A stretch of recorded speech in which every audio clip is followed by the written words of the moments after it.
Do you think you may be in perimenopause? In this short video, I'll take you through the most common first symptoms you'll experience as you enter perimenopause. Too often, I hear of women not realising until after their final period that they're in perimenopause for years. If you know the signs and understand which hormone is likely causing your symptoms, you can then address it to make your menopause transition easier. Hormones are interlinked, but if you have these symptoms, you're most likely low in progesterone. It's the first hormone to drop as you go through perimenopause. Let's get into it.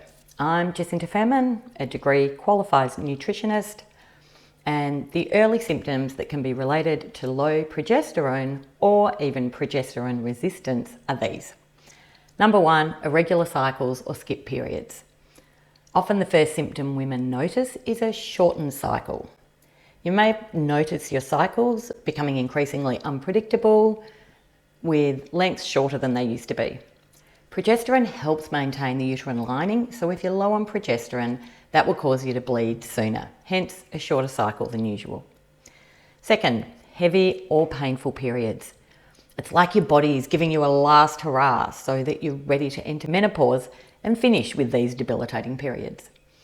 Heavier and more painful periods again can be due to low progesterone. Progesterone is produced after you ovulate in the second half of the cycle. So if you don't ovulate, which happens as you enter perimenopause, you haven't got progesterone being released halfway through the cycle, and the uterine lining continues to build. The result, sometimes really heavy and painful periods. More headaches and migraines are another common symptom, particularly around your cycle. These are hormonal headaches caused by the reduced progesterone, which has a protective role in migraines. Fourthly, increased moodiness and PMS. Progesterone affects your GABA receptors, a mood-related neurotransmitter. So if you're feeling irritable or moodier or more moody than usual, it could actually be a perimenopause sign and not indicate that you're turning into a grumpy old witch. You may feel like you're getting more angry easily or feeling anxious or depressed. Low progesterone can reduce your ability to cope with stress too. Before you run off to your doctor for antidepressants, please consider that it could just be perimenopause symptoms. Number 5 is disrupted sleep. While we're talking about the neurotransmitter GABA, it also is calming and helps maintain sleep.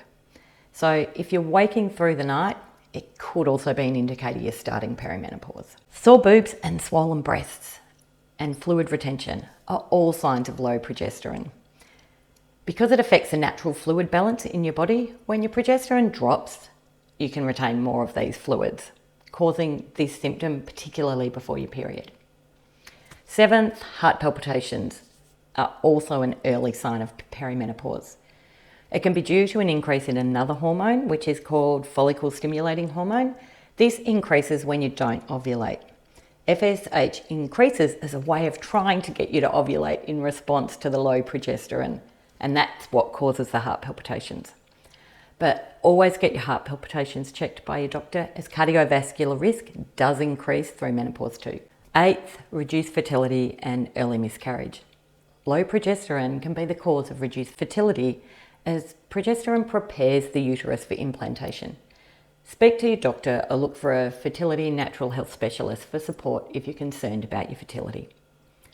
So again, the 8 symptoms of low progesterone are irregular cycles, painful periods, headaches and migraines, mood changes, disrupted sleep, fluid retention, heart palpitations, and reduced fertility.